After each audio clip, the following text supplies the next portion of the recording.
Well, everybody don't have to hear me yelling at anybody. Think I'm going cussing you guys out. What kind of class is that? This crazy. This guy is crazy. He's nuts, right? I'm not crazy. I'm just telling you the way it is. Because when you read the Torah, you got to know. All right. And I'll list this and change the name on it, and I will call it lesson number 2. Okay. So let me get back to here. Okay, I'll go back here. Right here. All right. So here we are. Now the third, this is group number 3. So we got group number 1 done, right here. That's group 1. We got group number 2 done, right? And now we got group number 3. Group number 3, instead of you putting a vowel point, you're going to put a letter. That's all. You got to remember this, and you're going to get this paper, so don't worry about it. You're going to remember it, and they're going to put this letter, this hey, they're going to put it right here in front of the 3-letter root. You said, man, it's an extra word on the end too, and they got one on the front, and they got one in the middle, they got one. But this is why I'm going to teach you how to look at this stuff so you can break it down. All right, so this is group number 3, and group number 3 is basically causative. It's you, the individual, are causing someone else to do the action. The root of the verb will have a hey in the front of it. They're going to add this letter here, and it's called 3 dots. Okay. And that 3 dots equals this sound, eh. So this really together is called he. Okay. So you're going to get he. That's a seagull, right? Huh? That's a seagull, right? That's a seagull. Yeah, he's mentioning these letters are the names of the nakud, which this one is called a seagull. The seagull is one of a sound called eh. Okay, and it's a short vowel, and we'll get more into the grammar later. What we're trying to do is just teach you the groups. So when you see these things or you hear these things, you'll be like, I know what that is. I know what group that is, because that's what you're learning. You're learning groups. Okay, you're not just learning, and you're going to learn these groups by their distinguished marks. That's all you're going to do. So I'm teaching you this and teaching this, and I'm teaching you this. And I believe if you got lesson number 1, you should have these things. But let's look at some examples. And remember, ask questions, because you're here to learn, because the Holy One of Israel is going to teach us how to read the Torah. Okay. So group number 1, or example number 1, tells us something. Someone wants to tell me, how do you say I ate?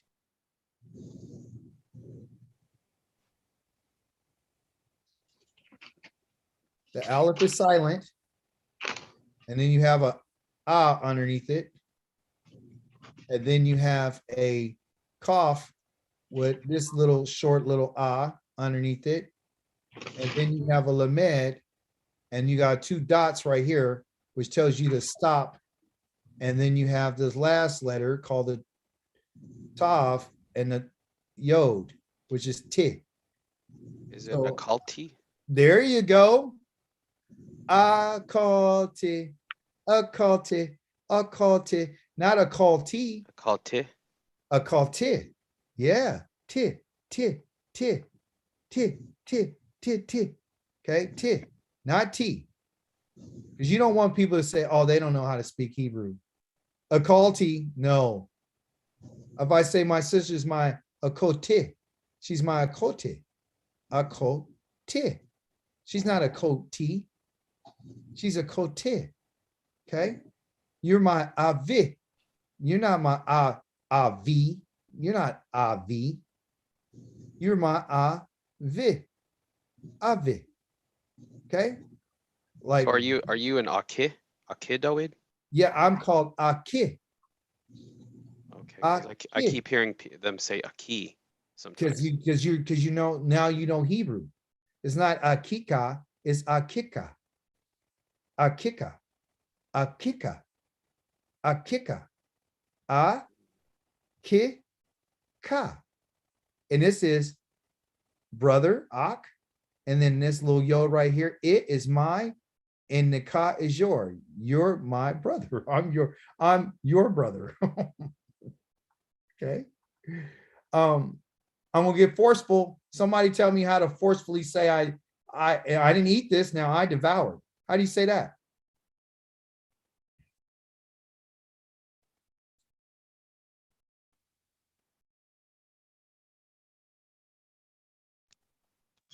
Equality. Equality. Equality. Okay. Now tell me, what do you see that's different about these two words? What's the difference? Point out the differences. Okay. One of the patak. Okay, one of the the goddess inside it. Yep. So one has what he's talking about. It's called a dagesh.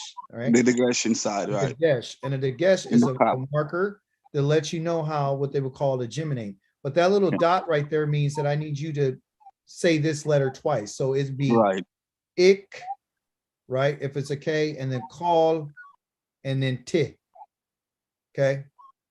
That's what it would be. A call T. You'll make that twice. Because that cough is literally a K sound, like as in kite, because it has a dot in it. It's not a K sound as in, or a C sound as in cool. It's not occulti. It's not that. It's ik,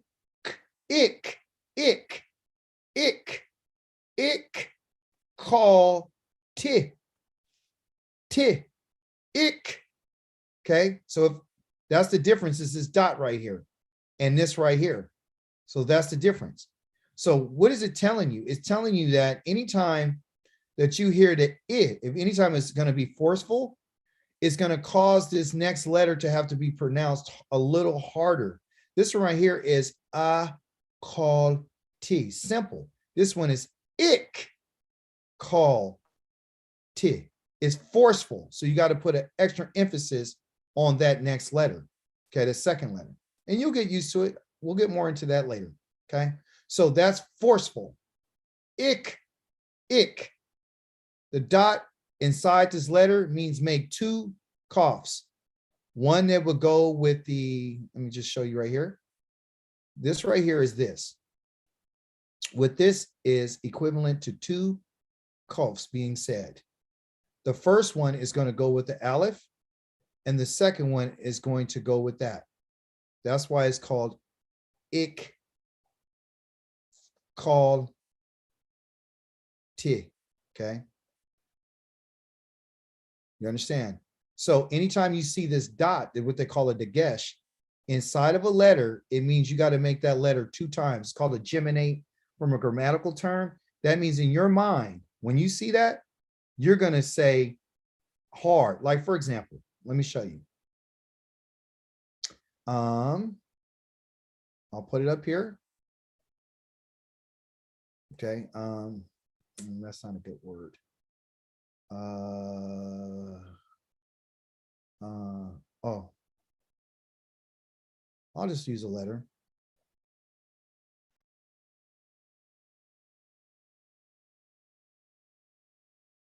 How would you say that?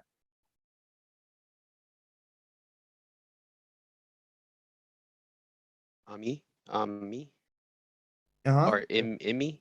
Yep, or Amy, right? So this has to make two M's. One that goes with this me, and the other one that goes with this.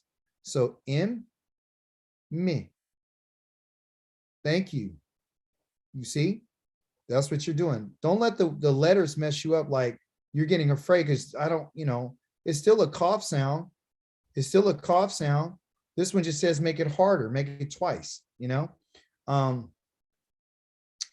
a word for bar. And then the rush. Okay. And you're going to see there's usually a dot on the top of the shin on that side, or there's a dot on this side. Okay. So when it's a dot on the right side, how are you supposed to make that sound? Yes, SH. When there's a dot on this other side, on this side, how are you supposed to make that sound? I think it should be a se. That's a S sound, yes. Yeah. Okay, so if there's a dot on the right-hand side of this letter shin, it's a SH. If there's a dot over here on the left-hand side, then it's a S sound. Okay. Okay. So you got to be keeping for that. But also too, what you'll see is you'll see a dot on the inside. And what does that mean? Is it double? That's right. You'll make Yeah. two. Okay. So if you see this, then it would be ish. This, I actually had a word up here called Ishavar. How do you Okay? know if it's a double SH or a double S? I know it's a double S. Oh, that's a great question. Oh, because they'll still have that dot underneath it or on top. They'll still have a dot either Oh, here okay. or here, and then they'll have, you know, the dot inside. So you'll see that. All right. So I'm gonna put up a letter. This is the letter Dalet, and sometimes you'll see that. What does it mean? Double Dalet. Double Double Dalet. D. You make two Ds.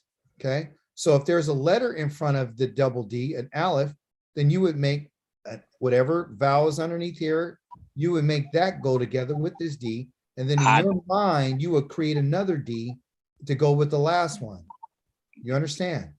So it might not show you this other D. That'll be not showing. And then I'll have the hey here. But since this dot is here, you'll know, oh, I got to make another D sound. So it'll be ada. You understand?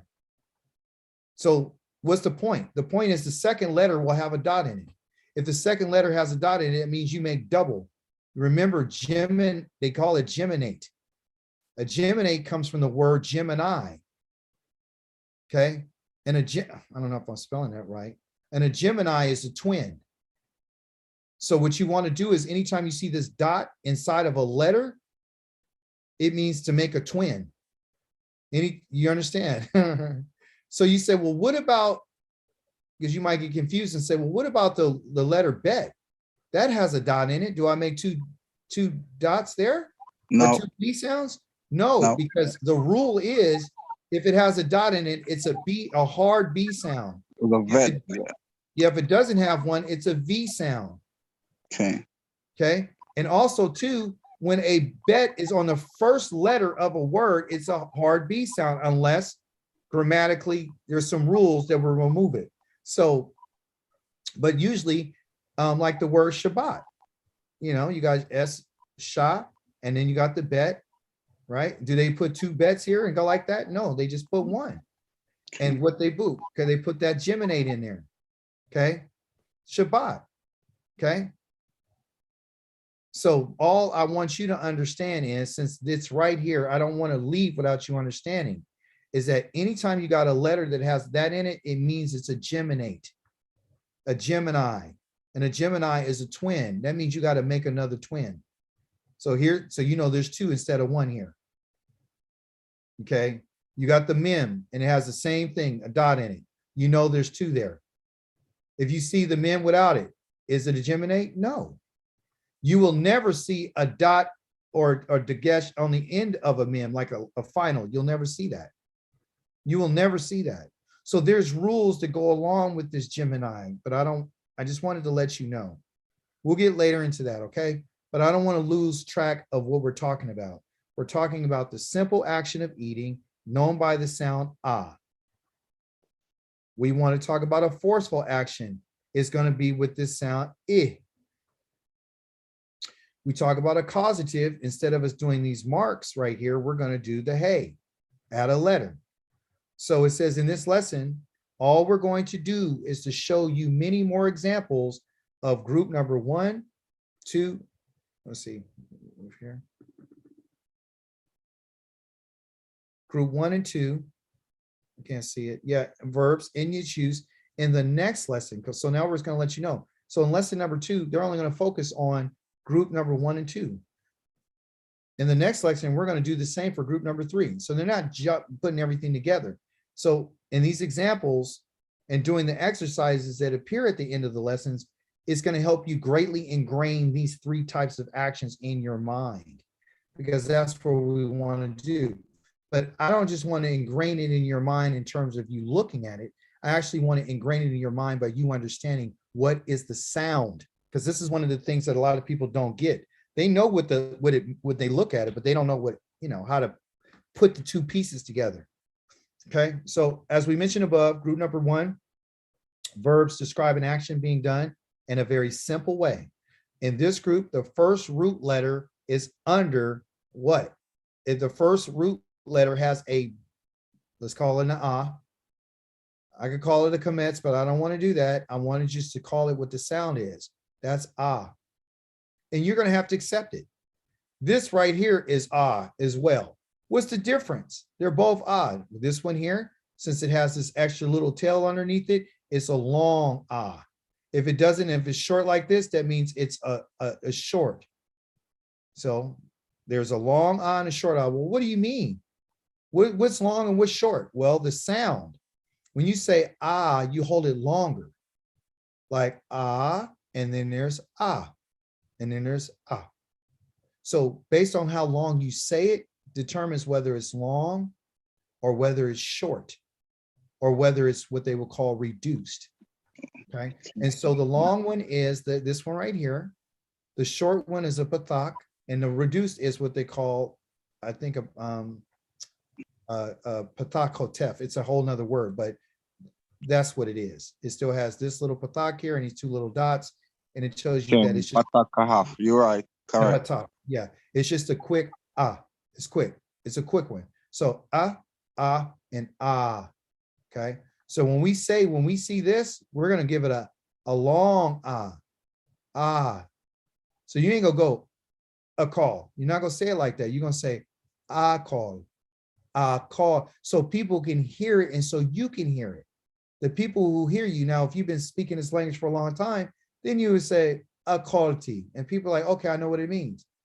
But if it's, people don't get hung up on it. If it's just follow the rule. Okay, quality. And I want you, when you're learning this language, I don't want you to try to be an expert. Just say it in syllables. So how many syllables do we have in the word quality? How many did I just say? Quality. 3. There's 3 syllables. So when you read, I want you to read it like that, quality. And then once you get it in your spirit and in your mind, you could go quality, quality, quality, quality, quality, quality, quality, and then look at it while you're saying it and singing it. I want you to forget looking at this now and just say it and memorize it.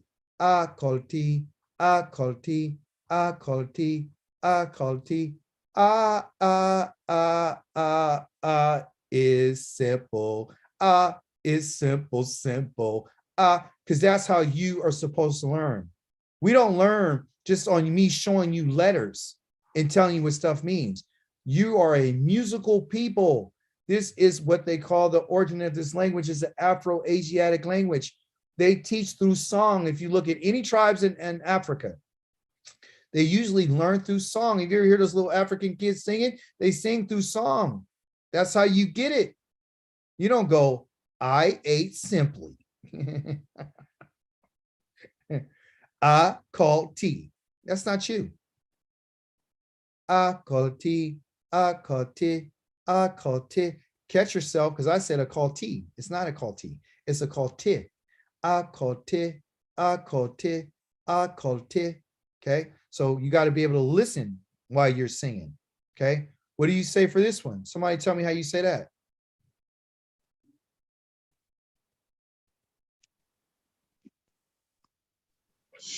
Coffee.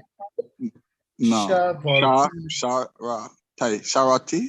Yeah, shavarti. Sharati. Shavarti. There's no dot right here, so you got to make a V sound. Shavarti, shavar, shavarti, shavarti, shavarti, shavarti, shavarti, shavarti, shavarti. I want you to do that. I don't want you to be at home. Shavarti. I don't want you to do it. How do you say it? Say it again.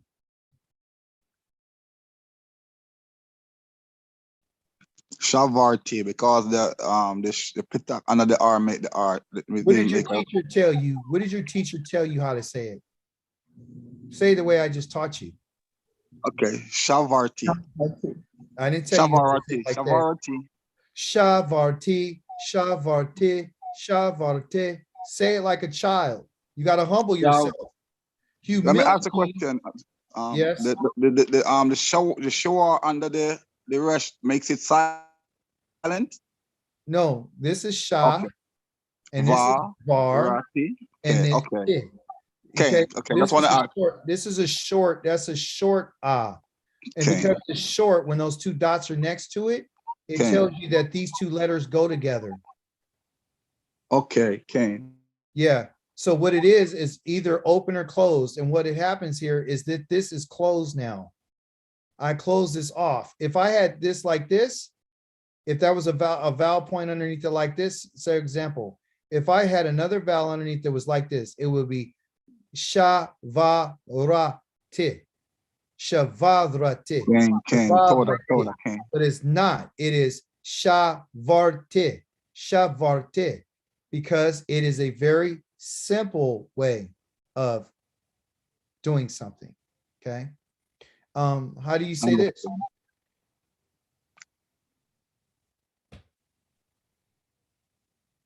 I'll say shala. Shala heti. Shala heti. Shala heti. Shalak te. Shalakte. So I don't pronounce the shower again. Okay, Kane. Yeah, because it's close. Okay. this was That's what long you're saying. to be shalakati. It's not Okay. shalakati. It is Okay. shalakti. Okay. Shalak. That CH right there is here. Shalak. And then the T is right there. And the Okay. Sha is right here. Right. Shalakti. That means I sent. Okay. So Okay. what's the I of this word? What's the I of this word? Where can I find I? What two letters represent I here? I would say. Or better question. What's the root of this word? Of this word right here?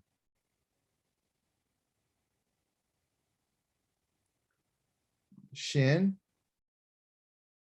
lamed, ket. Those are the three because the root comes in three for the verb is three. I is the T. I sent. So you read it this way and you translate this way. So you go, I sent, and you know that you sent regularly on a regular simple ways because that right there is a ah. So it's shalakte, shalakte. If I wanted to say that I forcefully sent it, I always say in a different way. Okay. So in all the above examples, we can tell that the action is being done in a simple, normal action, right? Verbs with this in particular letter, or excuse me, mark underneath the first letter of the root, because there's three letters. So the first root or the first letter of the root will have this underneath it. That's simple. That's a simple way. That's a very way. I is always simple. However, if however you find, okay, you will see that the verbs with a little dot, I don't want to get into the names. I know what the name is, but I don't want to keep adding more things onto you.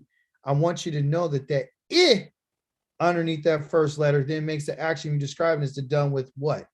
Force. So it's a and it's a I. It's a and it's a I. It's a and it's a I. I, I, I, I, I, I, I, I, I, I, I, I, I, call T. I, I, I, I, I, I, I, call T. I, I, I, I, I, I, I, call T. I, I, I, I, I, I, I, call T. Shib bar T. Shib bar T. T. Shib bar T. You can hear your lips. Shib bar T. It's forceful. The whole word has to be forceful. Shib bar T. You hear that? It's not shiv, it's shib, shib, shib bar, not shivar. Var is soft, meaning it don't has any intensity in it. Shibarte. And if you're not saying it that way, then you're saying it in a very simple way. You might actually be not saying it right. You got to put the emphasis, and if someone's saying this, you want to hear that shibabarte. Here's a bet with a dot in it, telling us again, because of the rule we know, that it's in a very forceful way, and it's saying, I need you to make a geminate. I need you to go ahead and make what they call a geminate. A geminate is a twin. That's why it's shibarte. Shibarte. Shibarte is different than shavarte. Shib, shavar, shibarte, shibarte. Does it sound like if I told you I broke something, I was shavarti? That's easy. I simply broke it. If I smashed it, shibarte. You hear it in my voice. So your voice has to match the action. You guys get this? It's one of the things that it took me some time to really understand, and you can't be lazy with it. If it's forceful, then you got to make it forceful. Just like the commandments, you got to teach them forcefully. You can't be nice about it. You got to put some emphasis on it. Mama used to get on me when she taught me how to read. If I was saying something that, and she says, put some emphasis on it. If you came to a point of reading, I need you to read it like the author said it. You can't be passive in your reading. And she used to be honest, I'll say, you put some emphasis on it. If it had emphasis there, and emphasis is generally indicated in the English language with an exclamation mark. You know, it could be certain words that were used. You know what I'm saying? So if it's there, you can't say, oh yeah, I see it. You have to put emphasis, okay? So that's what forceful action is doing. So what do we have? We got I ate and I devoured. Same root, same identical root. But what's the difference?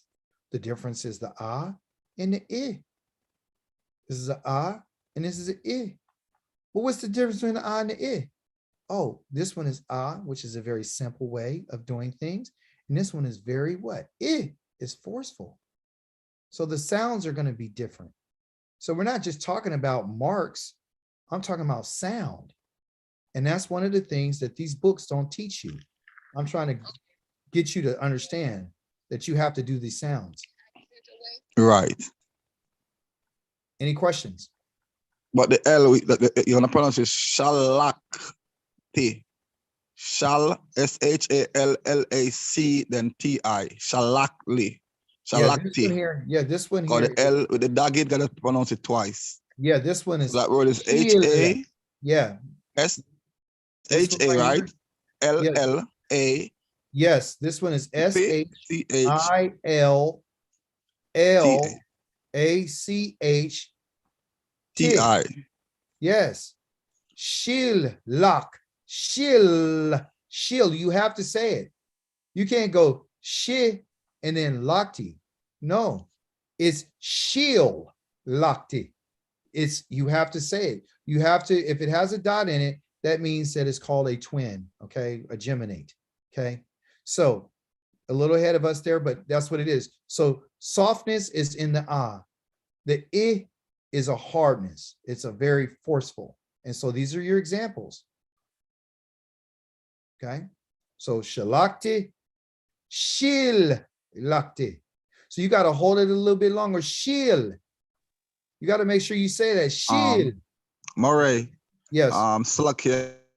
Yeah, Slacky. I was telling someone beside me about that. I didn't know my phone was on mute. My Tamashi, Slacky, my bad. My apologies. Oh, no worries.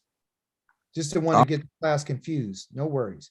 And feel free to share with your friends and family that if they want to learn, they can. Kandra, yes. I'm sorry, I got lost on I sent forcefully. Why are we not pronouncing the two dots underneath the ket? Oh, okay, great. Because this in particular vowel right there, that vowel point right there is a short vowel. If it's short, here's the rule. I'm gonna put it up here for you. Okay. This is all you got to remember. You're gonna see these two dots, you're gonna see this like this, and you're gonna see this, and you're gonna have this. Okay, so and you might have this, and you might have one dot. You might have this again, and you might have two dots. Okay, the rule is if the vowel point is long, then this one here becomes what they call vocal. Then you have to vocalize it and make it a sound, a real quick okay? If it's short, if it's a short vowel, then you're gonna not vocalize it. It's non-vocalic. You don't make, there's no vocal on it, meaning these go together. You don't make any sound. And what's my example? Here's my example that I want to show you. I'm gonna keep it really simple for us. What's my example? Let me erase all this so you don't get confused. That's a great question, because you know how it took me, I think I told you, it took me a couple months to figure it out, because I was just trying to force my brain to understand, how does this happen? Can I ask you a question tomorrow? Yes. I know when you have the seagull, like if you had the seagull under the cat in akoti, you don't pronounce the C, you don't pronounce ak, right? Because when you put the seagull under the second continent, it's silence, right? Yes. Okay, just want to make, I'm just trying to get, yes, thank you. No, you're fine. No worries. Questions are always welcome. So let's answer our Cote. Let's answer her, and let's let me see right here. I'm gonna answer this because this is a big hiccup for, especially when we're first learning, we get a little confused, and sometimes it gets discouraging because like, Okay. I should know this, right? I feel confused too, because so here it is. Here it is. Okay. Okay. So I'm gonna put the vowel right here, okay? And I'm gonna just put one, let's just use one letter. Let's call Aleph. Aleph is silent. And then I'm gonna put this next letter over here as a, I don't want, no, that's not really, I want to get my point over. All right. So this, forgive me. And then this, okay. So let's use the lamed. That's an L sound, okay? And this one here, let's just put a bet, okay, without the whatever. If this is a long ah, okay, so when you see this, it's a long, you should know, oh, that's a long vowel sound. So if it's long, I can't say these two together. I can't add this together. I can't say love. I don't say love. I don't say love. I don't say that. Okay. I have to, if this is long, I have to keep it by itself. I can't join it to the next letter. So for example, right here, let me see. And everyone can pretty much, we'll go real big right here. Okay. All right. So here, let me see. Perfect. All right. I don't have to make up stuff. It's right here. Okay. So this is long. And so that right there is, the rule is, if a vowel point underneath here is long, okay, that's ah. I'm just writing it out so you can understand the sound and what it is. If you see this, you automatically know that's a long vowel sound, okay? If you see this one is an ah sound too, that's a short vowel. You have to accept that. If you don't accept these two rules right here, and these truths, because these are truths, then you're going to be always confused, okay? So because this is a long vowel sound, a consonant with a long vowel can only be said like this. That right there is sha, okay?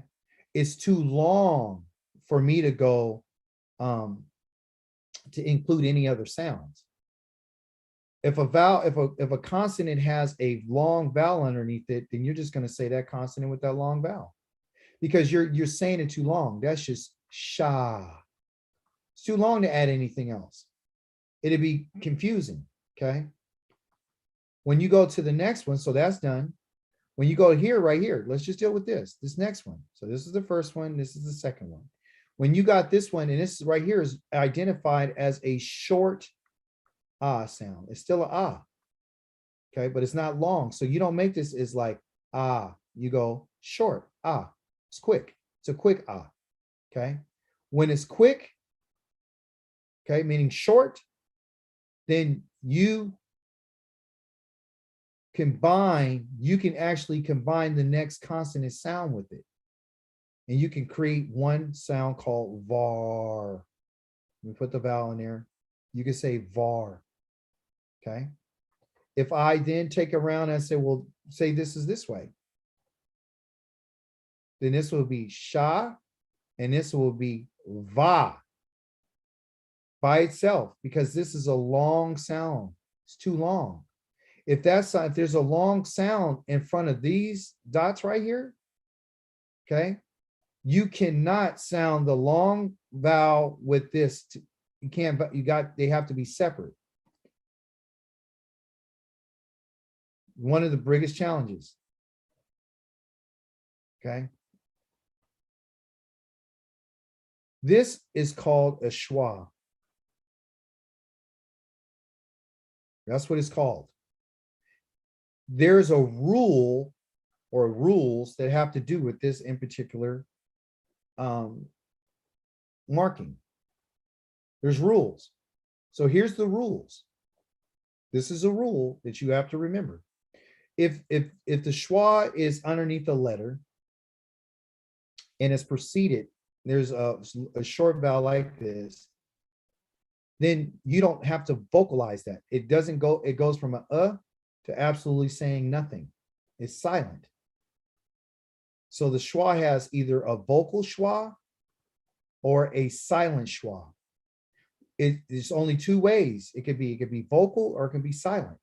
That's all you have to remember, is that it's vocal or it's silent. If it's vocal, you got to determine what makes it vocal. When can I, vocal means I'm gonna make this sound for this right here.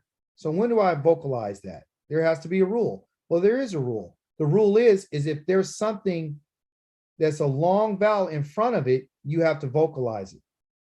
Because you can't take a long sound with here and then make this another and combine a long sound with a short sound. You can't do that. The long sound, which is the ah, is long. And so because it's long, you can't add another to it.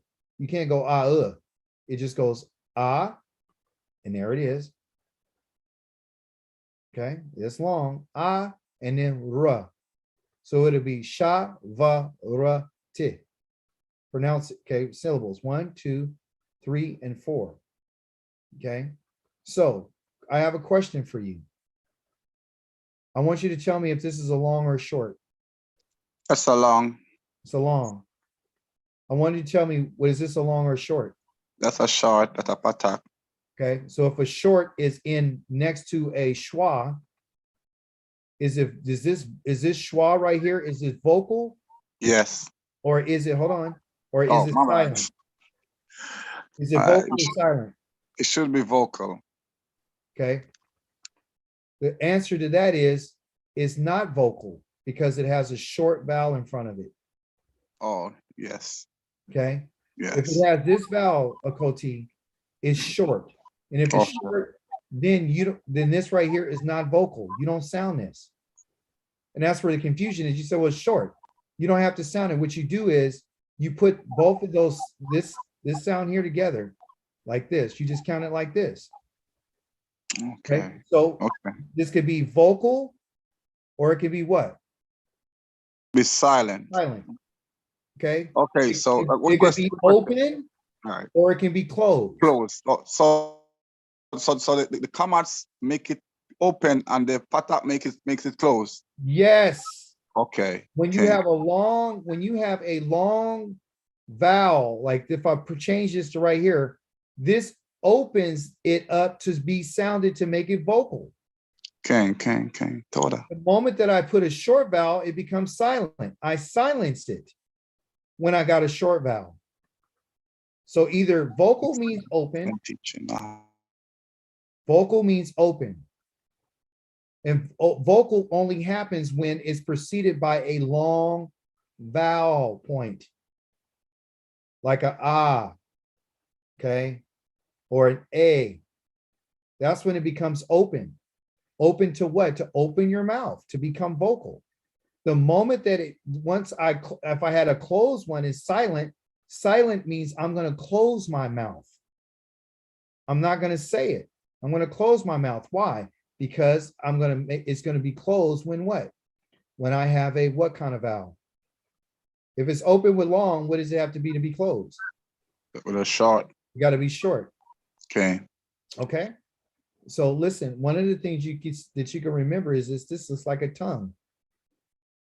If you got that tongue on it, you're going to open it. If it's short like this, then it's silent. And when it's silent, you just say, you combine everything and say var. Because you're not going to count this anymore because it's silent. It's closed. And also when it talks about closed, just pretend it's a door. That means it's done. I'm closing this off. It's a door. So it's sha, var, ti. Sha, var, ti. Okay. And here we have got the same thing here. This right here is a short vowel. But then it's attached to this. It makes two of them. So that's a geminate. So it's shib, and then bar, and then ti. See? So question, is this open or is this closed?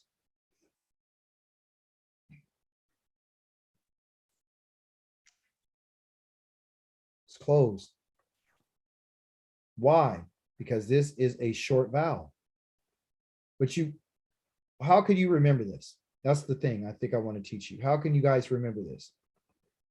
Well, first of all, one of the things that I had to learn was the difference between a long vowel and a short vowel.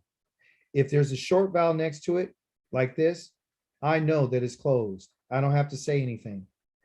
And guess what that's going to happen by? By practice. That's why you got to practice it. Okay. And you might forget, and that's okay. So don't get holed up on, because that's what held me up for some time, because I was like, I don't understand this. But the more that you get involved in the language, you're going to understand it. Okay. So, but that's a great question. So again, when there's a short vowel in front that precedes this is silent and it's closed. That means it's closed off. I'm putting those together. If I changed it, it'll be open because it's a long vowel. If it's not, if it's a short vowel, it's closed. If I make it a long vowel, it's open. So then when you know your vowels, these two dots right here is a long vowel. Okay. So that's what's going to be. Okay. And that's going to happen. And and don't worry, if you don't get it, it's okay. All right. It's okay because you're going to always come back on it. And it's something that you have to go through, I think, practice. Okay. So some things you got to get through practice. It's not going to just, because your mind has never seen this before. That's why I don't want you to be hard on yourself, because you don't even know these are rules.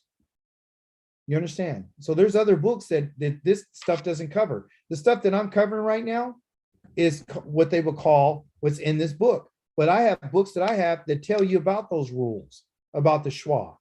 And we'll go over that, but that's a whole nother book. So for pronunciation reasons, just remember, if you know what the long is and what the short is. So the question for you is this long? Yes, that's long. Is this long or short? Short. It's short. And if that's next to this, then you know that it's closed. And when closed means keep your mouth closed. I mean, it's closed, vocal. There is no vocality, non-vocal, because it's closed. You don't have to make a sound. You don't have to make any sounds. If this is next to it, then guess what? It's open, because this is saying I'm going to open my mouth. So since I open my mouth on this, I'm going to open my mouth on that. Here, I'm going to close it. Because this vowel, and let me make sense to you for this. Maybe this is better said. This sound here is not long enough for me to open, keep it open, to open this. It's because this be, if I did say this, it would be, look, it'd be that's too fast. It's too fast. So that doesn't make sense. If it was, you kind of follow what I'm saying? Since this is short, it's a real quick ah. So it'll be bara, bara, bara. That's what it'd be, bara. It's too fast.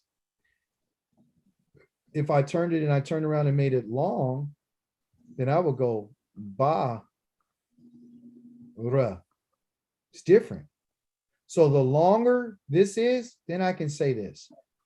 Then I can sound this. If it's short, I don't have enough time. I don't have enough time because I'm vocalizing something. It's too quick. You understand? It's too quick for me to say, okay, I'm going to do this sound and I'm going to do this one. No, they have to go together because this is short, meaning that it's not what? It's not long enough for me to make the sound. That's why if it's a long vowel, I got more time. So I'll go ah, and then ra.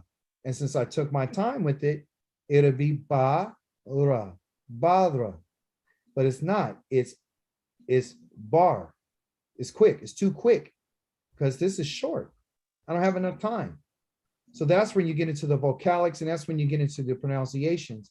And that's why these vowels are so important because not only did they tell you the tense and they tell you if it's simple and they tell you about the mood, but they also tell you whether it's how do you say it, what's the sound of it. And that's one of the things that gets lost in the understanding of the Hebrew language. So because we don't understand rules in our language. We just been saying this is the bus, this is that. We don't have any of these marks. We don't know what it means. We're completely lost. We never know what this dot over here means.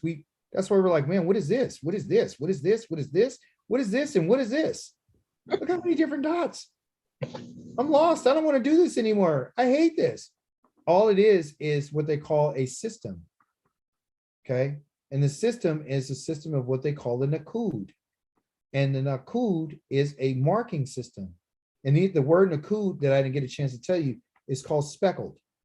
Do you remember the Holy One of Israel came to Jacob in a dream and he told him, you go ahead and all the lambs and the goats that are speckled. Well, that word right there is called nakud. So these speckles and these markings are going to tell you that's what they called it to give you to be able to distinguish how you say things. That's why they chose it.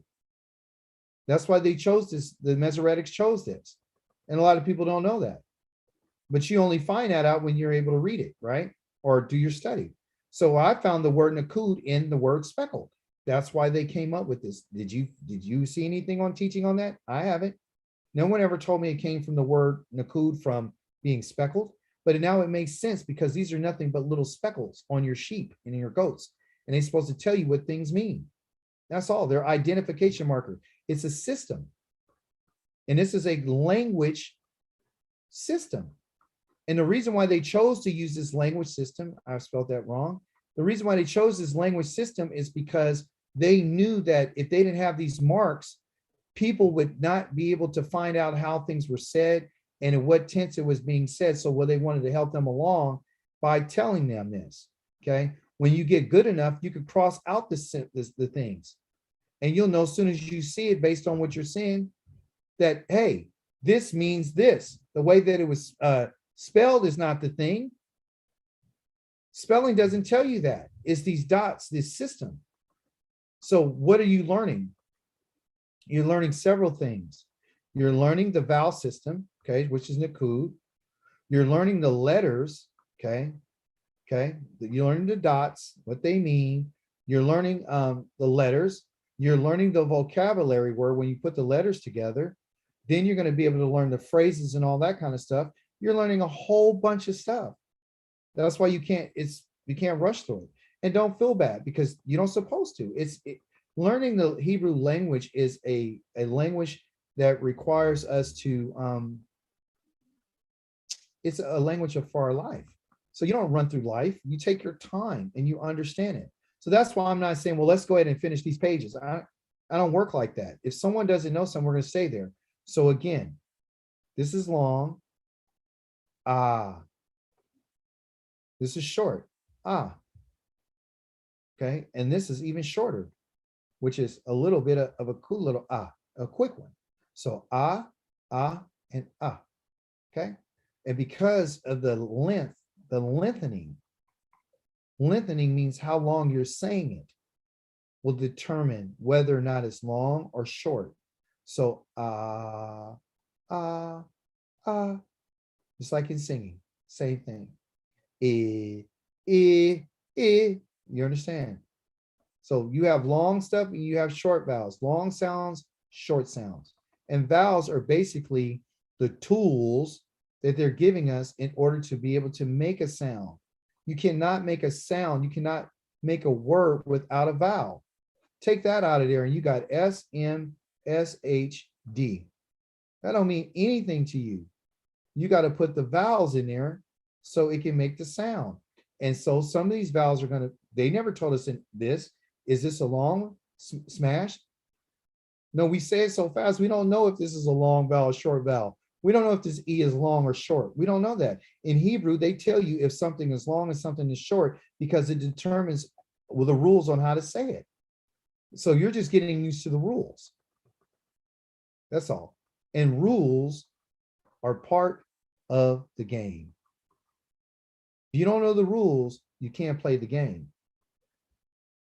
In the Hebrew language, it is literally a game because it's more like a puzzle, because what you're doing is you're taking the frame of the puzzle and then you're adding things to it, and then you're deciphering, well, I added something onto the end of the root. I put something onto the front of it.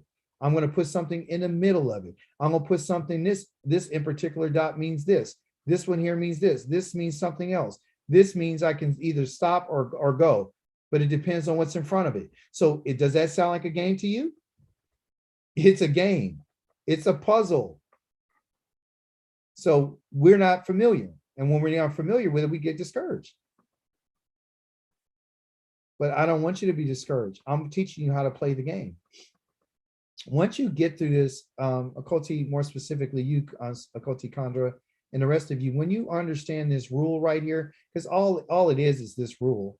Short vowel plus that, the schwa. Long vowel plus the schwa. That's all it's ever going to be. And that long vowel might be this. That long vowel might be this. The short vowel might be 3 dots. It might be 1 dot. You understand? It might be that. That's all it is. And once you learn what these mean, you're gonna be like, oh, I know what that is. That ain't nothing to me. But because your eyes are not used to it, you're getting petrified. Damn, I'm never gonna learn this. Yes, you are. You are, you're gonna be fine. Don't trip, potato chip. Don't trip, chocolate chip. It's gonna be fine. Okay. So I'm gonna send this to you. And again, we're gonna go over and over and over and over again. So look what they got at the end at the bottom. It tells you group number 1 is a simple action. Very simple. Group number 2 is a forceful action. Ah and I. Ah, I. And this is going to be the whole theme for the rest of your lessons. This is never going to change. This is always going to be as simple. When it's in what? When it's in a past tense. When you get to present tense, it's going to change. When you get into future tense, it's going to change. So you got to deal with the past, you got to deal with the present, and you got to deal with the future. It's not what we thought of A, B, C, D, E, F. No, there's rules. So I'm going to teach you all the rules in each one of these tenses. So what we're going over right now is the past. How do you know it's the past? Somebody tell me, based on lesson number 1, how do you know everything we talk about is the past?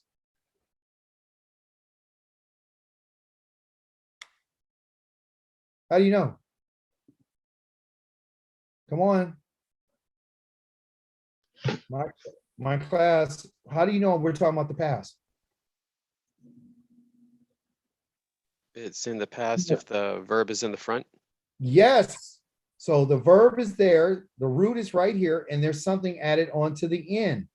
If it's on the end, like McCate's, it is the end. It is in the past.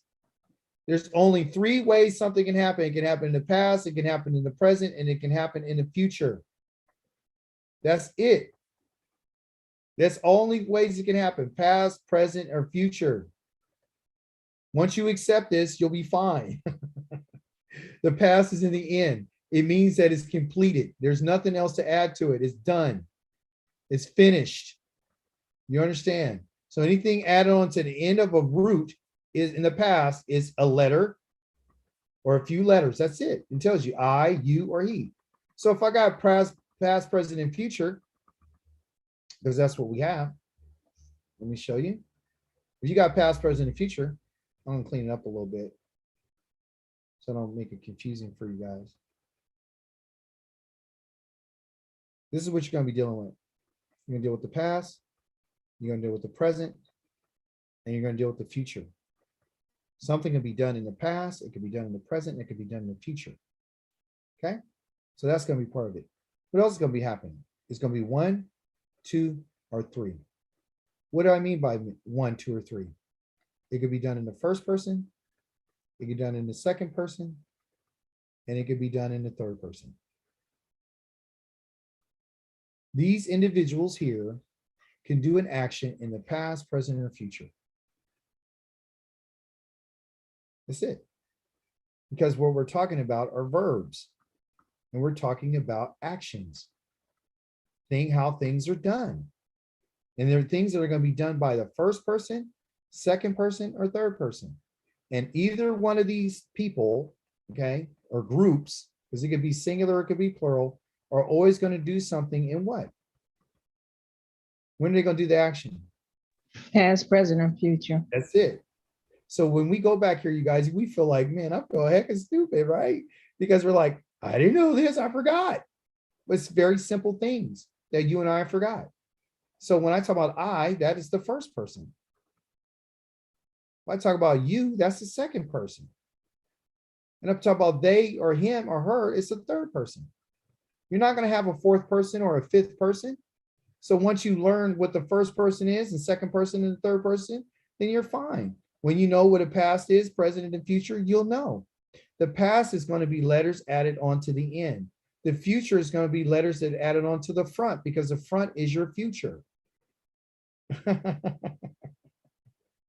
Your present will be in the center of one of these roots. It's a puzzle. So your puzzle is always going to have 3 letters. It's always going to have 3-letter root for your puzzle. And then you say, well, where am I in the future? If I was going to be in the future, where would I put it? Where would I put starting over? Where would I put it? Would I put it here? Would I put it here? Would I put it here? Where would I put it if it's in the future? At the front. I'll put it at the front. You're absolutely right. I'll put it right here. That's where I'm going to put my letter. Okay. I'm going to put a letter there. It'll either be an aleph, it'll be a yod, it'll be a tav. And those are the only 3 letters. Okay. What else? Okay, so that's the future. So where's the present? Is it at the end? Is it in the middle? In the middle. It's in the middle because whatever's done in the present tense is you're in the middle of something. You're right in the middle of it. So you're not done. So it's always going to, so I'm going to add a letter in either between this one or in between this one. It's going to be in the middle between these 3-letter roots. Okay. Now tell me about my past. If I'm going to do something in the past, where's it going to be? At the end. It's going to be right here in the end. So I'm going to add a letter here, whether it be a tav or a t, t, or it might be a ka. You might get the final cough right here. It might be this. It might have this symbol, and it might be a final cough. It might have these 2 dots. But once you learn what those letters are, then you're going to be fine. Okay. So that is in the past.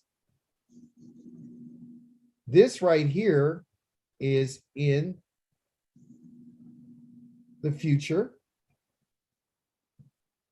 And these past and futures can be what? They're only going to be letters. Once you figure out the pieces for the future letters, then you're fine. Once you find out the puzzle pieces for the past, you're going to be fine. They're going to be letters. Once you find in the middle, it's going to be letters. So you got to put the puzzle together. It's going to be a 3 root. Every puzzle that you get is going to start off with 3 letters. And then what you do is you add letters to the end of it or to the front of it or in the middle of it. And based on where that letter's put, it tells you if it's in the past, present, and future. Based on what letter you use tells you if it's a first person, second person, or third person. So if you learn the puzzle and the pieces of the puzzle, then you put the puzzle together. That's all this is. It's nothing but a puzzle. And that's the beauty of this language. That's what you have in lesson number 1. You have 3 letters, and that makes up your root. If I want to add to it, I got to add something on the back of it, or I got to add something in the middle of it, or I got to add something in the middle of this one. And if I want to add in something in the front, I have to make it future. I got to put a letter on the front of it. You telling me that I can have 1, 2, 3, 4, 5, 6, 7 letters, or even 8? Yes. But out of all of this, it's always going to be the root. The root is what tells you the actual basic meaning of the verb: to eat, to swim, to sleep, to move, to go. Every action that you would take. But I need to find out who's doing the action and when is it being done. Is it being done in the past? If it is, I got to look at the back. If it's in the present, oh, if it is, I got to look in the middle. Or if it's in the future, oh, I got to look at what's on the front. Once I look at the front, in the middle, or the past, I go, okay, now that I know what tense it's in, you know, my tenses, I know what my tense is. Now I want to find out who is doing this action. Is it a first person, second person, or third person?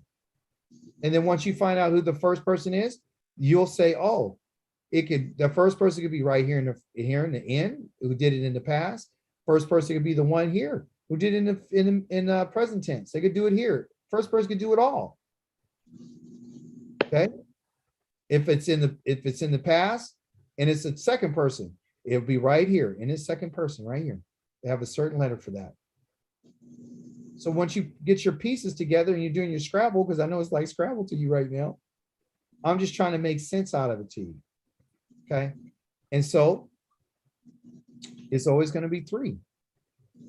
1, 2, 3. It's always going to be on the end. That's in the past. And that's all we're talking about in this lesson is the past. That's why you don't have anything on the front of these words, because it's not in the future. There's nothing in the middle because it's not in the present. We have literally, and I'm not joking, we got over 20 something lessons, about 23 lessons in this book. And we're on lesson number 2. Help us, y'all. Yeah, that's right. Azarya. Azar means help. Help, ya. Azarya. You understand? But guess what a woman is? She's an Azer. That's what he called Kua. She's an Azer. She's the one who shares in the helper. So we need wisdom. And you guys are obtaining wisdom. Wisdom is the power to ask questions. So you're asking questions. So guess what's going on? You're getting wiser. That's why you should be thankful, Toda Rabah, that you have a teacher who's not going to say, well, okay, I'll just send it to you, but I'm not going to go over it. No, I want you to understand about sounds. I want you to understand. I want to break it down for you so you don't have to go through what I went through. You guys understand how much sleep I lost? Remember, I am self-taught.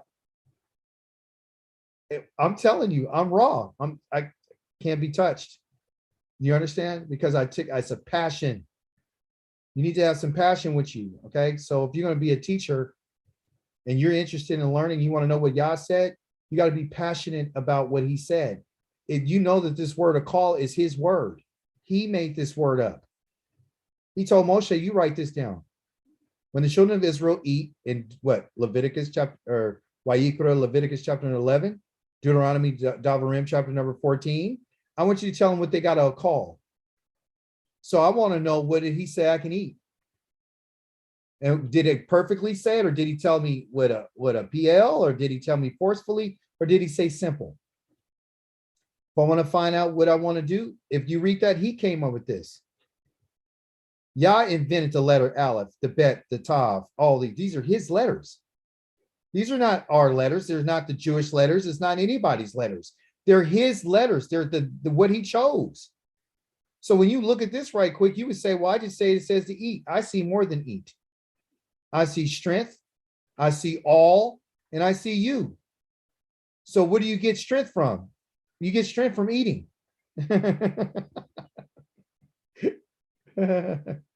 You understand? And how you do it. Do I eat it simply when I'm on the run? No, I got to devour this. Tells you how they're doing it. So I look at this is what I'm trying to encourage you. I'm looking at this as these are his words. This ain't the words of this book. They're using his words. So do you want to know his words? Do you want to know what he says? Yes. Do you want to know how he said it? Do you respect him enough to say, well, you know, Avi, did you say this way? How did Avi say it? Did our father tell us in a forceful way, or did someone delivering a message? Oh no, daddy didn't say it like that. He just said, take the trash out. No, daddy didn't say it like that. Dad said, you better take that trash out. You understand? So that's what you're trying to learn. You're trying to figure out what he said. That's the only reason why you're into this. Okay? So don't get afraid. Don't be upset. If you don't know the rule, don't worry about it. You got a lot of lessons to go over. Okay?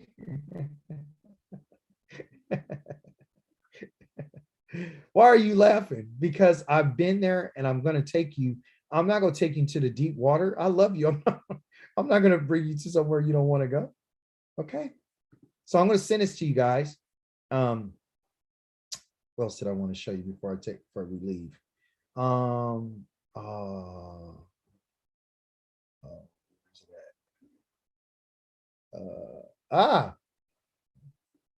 right, here it is. There's a picture of my computer, forgive me. I want to show you something, okay? So the goal is that when you read the Torah, okay, you want to be able to read it and say how something is being done, okay? When you look at this, I'm going to circle something. You tell me. This is your test. Here's your test. Let's see if you can pass it. You will. I know you will. Don't be tripping. Who's this right here?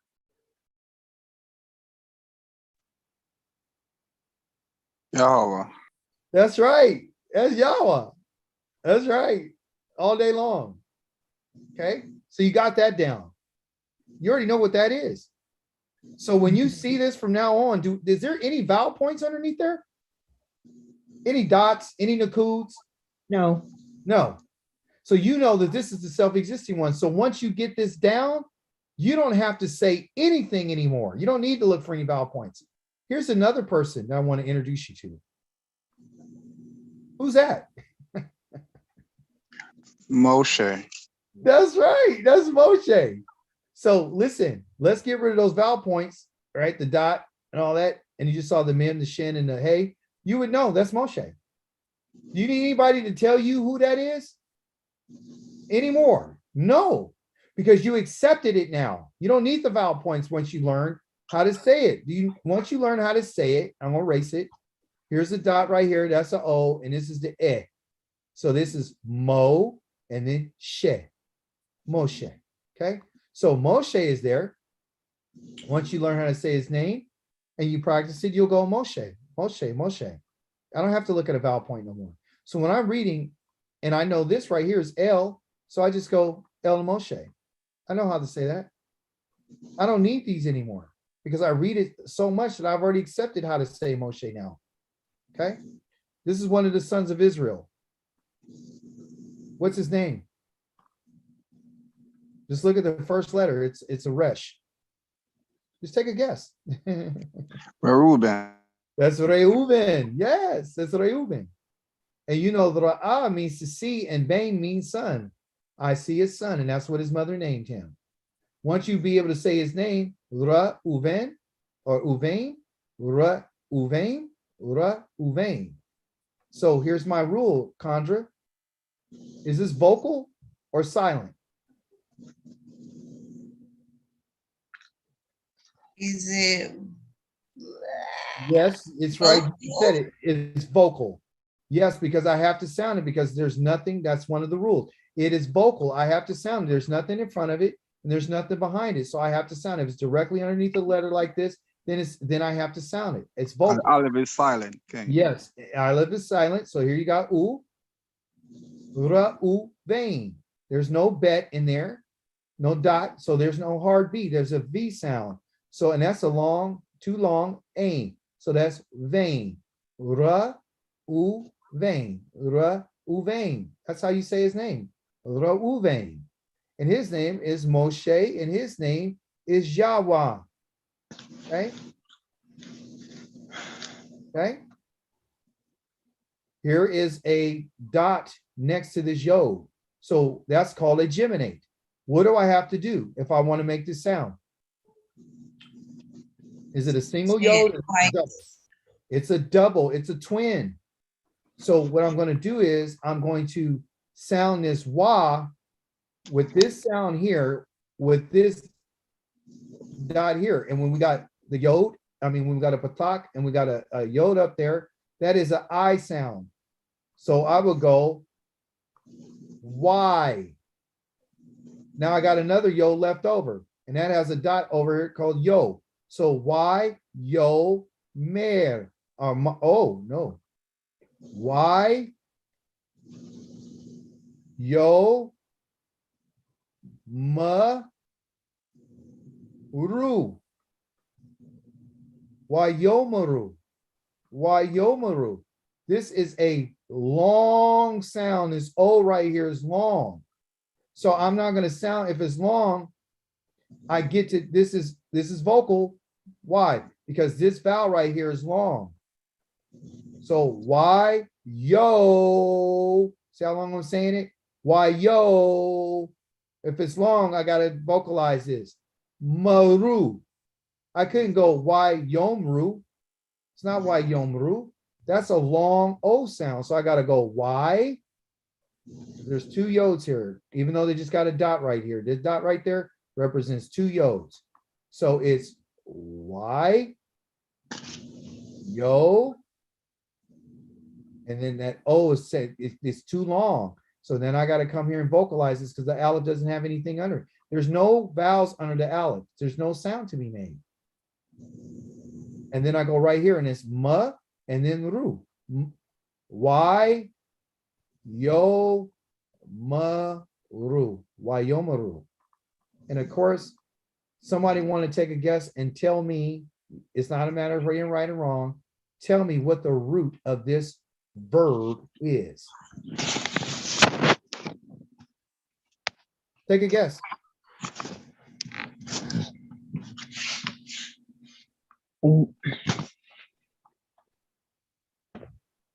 It's 3 letters. And they're going to be next to each other. What are they?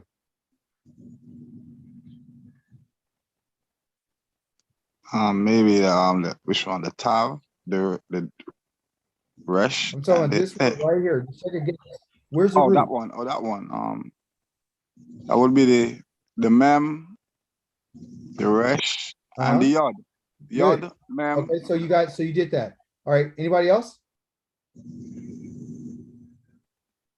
This means to say. And so I know off the vocabulary, amar means to say. So my root is the aleph, the mem, and the resh. That's the root. All these other things here have been added. And if you know what they added, this means they. This right here means he. And this wab right here means and. I got to put a different color so you can see it. So what am I saying to you? I'm looking at the puzzle. The puzzle is this means and this yod right here means he, and this oo here means they. So you go like, and he said they. No, and guess what? It's in a future tense because the letter's added to the front of it. And then once it's in a future tense, the combination of saying they, because he's letting you know that the they that they're speaking about are masculine. And the masculinity of is recognized by the he, which is the yod. So what I'm saying is there's pieces to the puzzle. So every word that you look at in Hebrew is a puzzle. And if you know what the letters are and you know what they mean, you'll know what the puzzle is. Okay. I know this right here is an easy puzzle. That Aleph is strength, and this is the shepherd's staff, and you know the strength of the staff. And so to Moses, and they said to Moses, and to what? Eleazar, this is Aaron's son, the HaKohen, he's the priest, and to who? And to the Nasa'i, the Nasa'i, which are the princes, and the Ha'edah, the congregation, and what? Lamor, and they are saying, what did they say? Atoroth wa Rivon. Okay, I don't know what this one is. I know oath here is plurality, and I don't know what this in particular word is at this time. Okay, but I do know a lot of these words in here. Okay, so when you know these things, you're going to be able to break it down. Aretz means the earth. Once you know that, you'll be into the earth. Okay, so this is the whole thing I'm trying to show you, is that it's always going to be about breaking down the word. But is that vocal or silent? Condra? Vocal. It is vocal. The reason why it's vocal is because it's the first mark underneath the first letter. Okay, it's vocal. Ain is your eyes. Okay, eyes, and ka means you. And because it has this right here, it tells me he's talking to a group of masculine people. I know the code. So once I know the code or the puzzle, I can put it together. Okay, the Yutan, I know Tan means to, Natan means to give. And in the Hebrew, this means he. Okay, and this right here means, I'm just showing you what it is. This is passive. It's not active. That he was given, okay, to the what? Ha-aretz. Ha on the front of a noun means the. Aretz means land, the land. Hazoth means this. Okay. The la avadeka, two, the lamed means two or four, and avad is here, that means servant, and ka, your servant. And I know it's masculine because it has a masculine ka right here. It tells me that it's masculine. Akuzoth, okay, your strength. So I know when I look at these words, I can break them down. Okay. Livne, and to the stranger or the sons. Bain is son, and livne or ne, it means sons. This is plurality. You're going to get this. This means two, the sons, and then the gar means stranger. The sons of the strangers, the stranger's sons. And to who? And to the sons of what? Reuben. Okay. So what are you talking about? What I'm telling you is this: if you learn the puzzle, you can be able to put everything together.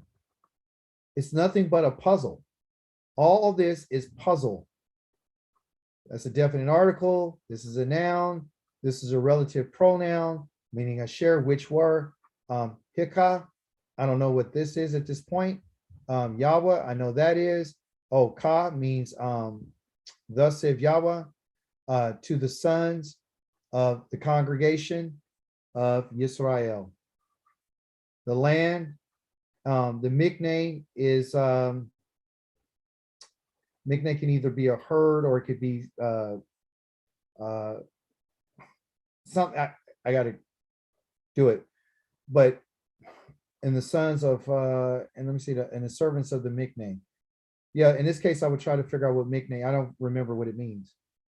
I know what a mikveh means, but I don't know what a mikneh means. Okay. but you go put the pieces together. And if you read it every day, like I do, you'll be able to pick up more words and more vocabulary. And that's all I'm trying to tell you, okay? And behold, the makom, the place of the makom of the mikne. See if I got to find out, because there's mikne again. There's mikne there. There's mikne there. Wayavo, and they, the sons of strangers and the sons of Reuben, and they said to Moshe and to Eleazar, the HaKohen, the priest, and to the princes of the congregation, saying, and then he said something, okay? And of course, without me knowing where this is exactly at, I can tell you what they're talking about. They're talking about when the children of Israel were, after the children of Israel did not go into the land, Reuben and the people and the strangers with him said, can we take this land on this side of the Jordan before we cross over? That's what this was about. I don't have it marked on here, but I know that that's what they did at that time. So, yeah, see, so when you put the pieces, when I put the pieces together, I just based off of what I can read so far in here, I know that when they talked to Moshe and when they talked to Eleazar, he's the priest. The only time Reuben and them talked to them is about the land, and you can see that right here, the land in which ACHI'KA Yahweh to Lifnei to the congregation. Yeah. So I got to figure out what that one is. I think that's cattle, livestock, or herd. Yeah, that's what at first I thought it was. Yeah, that's what it Yeah, is. Livestock, I think you're cattle, right. or herd. You're absolutely right, because the mikne, I thought mikveh, but it's mikne. Mikne is you're right. It's a herd. It's cattle, and to the servants of the mikne, right? So this is, he said, we got a lot of cattle. We got a lot of cattle, and this land over. Oh, here it is, the High Yarden. What's the High Yarden? It's the Jordan River over in the land of Jordan. That's what this is. So am I right? Yes. The Ta'avaru or Ta'avarni knew when we cross over the what? The Jordan. When we cross over the Jordan. And he said, Moshe to the sons of the strangers and to the sons of Reuben, he said, the Ha'akakim, oh, your brothers, talking about your brothers, that you guys would go, the La Milkama, that you would go to war with your brothers when they were to go to war. You see? So again, I know that was talking about that. All right. So that's the reason why you're going to learn this language, is because you're trying to figure out, what did the creator say and how did he say it? And what's a noun versus a verb? You see? So when you be able to look at that, you'll be, oh, I know that's a noun. Oh, that's a verb. Oh, okay. I know what that is. Okay. And that's how you'll do it. And it takes time. All right. So hopefully you guys were able to get something from your class today. ACHI'KA Adonaya and whoever else is on. If I don't have your email address, can you please put it in the chat box for me right quick? And I'll go ahead and send you a copy of lesson number 1 and 2. Okay, will do. I'll put that over to you, okay? And everyone else, I'm going to send you your lessons. And I hope you guys were able to. Any more questions before I let you guys go?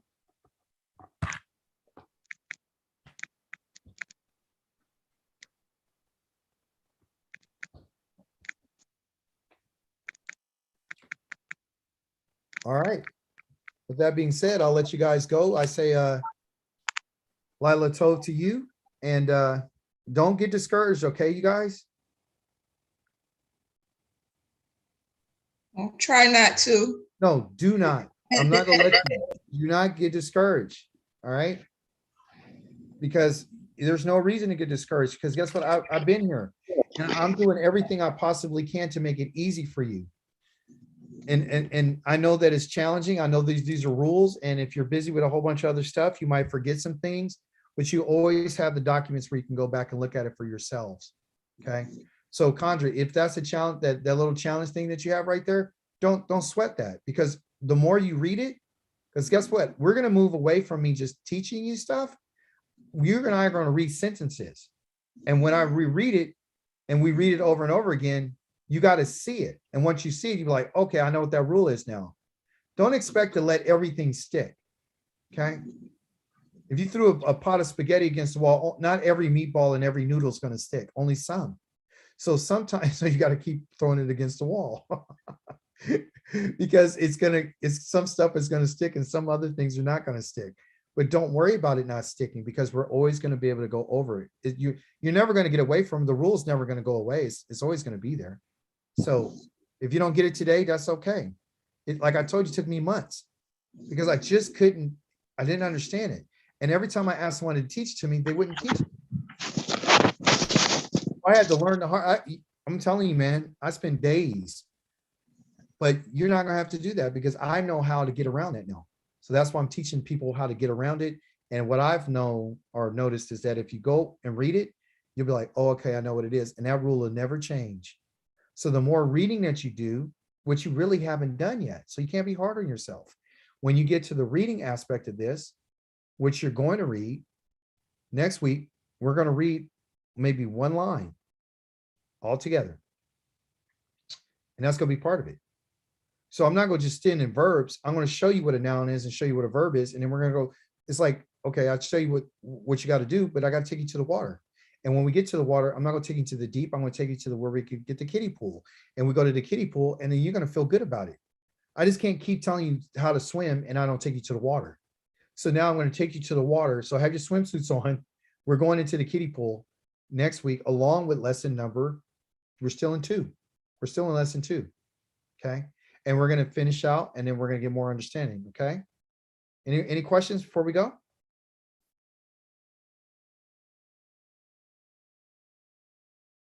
If not, I enjoyed you guys, and please invite other people. Forget about if they don't know, they'll learn. If they want to know it, I'm handing out. Matter of fact, Adonaya, I'm going to send you over one of our books called Learning How to Read Hebrew. It's by this author called Jeff Brenner, and I'll send it over to you, and you can look at that as well, and that'll help you. And it seems like you're already up on a lot of stuff, so that's good. So this is good for you.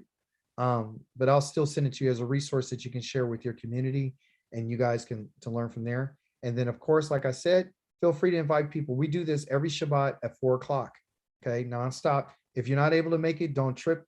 I'll send you what I have because I have your email. So I'll put you on the email list and you'll get the information. Okay, and Toda Rabba Aki, and the stuff that I learned today, I was never taught, because most of the stuff I learned, I'm self-taught too. I really like reading and teach myself. But what you teach me about the Kamats and the Patak, I've never learned that. And, Okay. and you know, I've learned so much today. I was so excited. Okay. I was bubbling over. So Toda again, and I really appreciate it. And I will be back. Awesome. Toda. Oh, Toda Rabbah. Yes, indeed. Praise be to the Holy One. Hallelujah. Praise to the Holy One of Israel. All right. So I enjoyed you guys, and feel free to make sure that you tell other people that we could do this, because I want the community to grow, and I want everybody to get excited about what we're learning, because then you'll be able to understand the Torah. You'll want to understand the Torah. You want to understand how it's being said. You don't want to believe what people are talking about. I'm sharing this with you because I'm trying to equip you for yourselves, so you guys won't get fooled when someone tells you that Abraham had faith. You won't believe that anymore. You'll know that the way that it was said is that Abraham did not develop a faith on his own, that faith was given to him. Yah caused him. Yah put a hay on front of his emunah. He didn't cause this on himself. And that's a whole nother lesson. There's ways you could do it. You could do it, or it could be done to you, or you could do it on yourself. And of course, if you don't know the language, you would think that Abraham came up with a faith, and he didn't.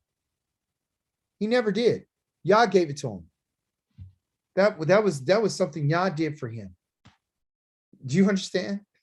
So that changed the whole dynamic. It changes the whole church scene. If they knew that verb tense right there, they walk out of that church tomorrow. They walk out because they were like, wait a minute, he didn't believe, because that's what they're selling you on, that even Abraham believed God and it was accounted to him for righteousness, which is just the opposite. Because Yah gave him faith and caused him to believe, Yah considered him righteous. Correct. You're correct with that.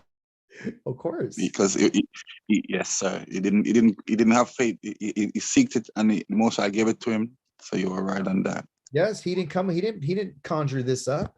This didn't come from within. He didn't make it up. You understand what I'm saying? So when someone tries to say, well, I have faith in God or Elohim, or, believe in something, you got to believe, because that's the first thing everybody asks you. What do you believe? Don't you believe this? Don't you believe? I say it's not about belief, people.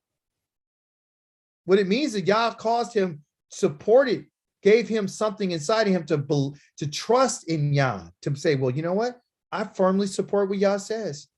And he proved that by his actions.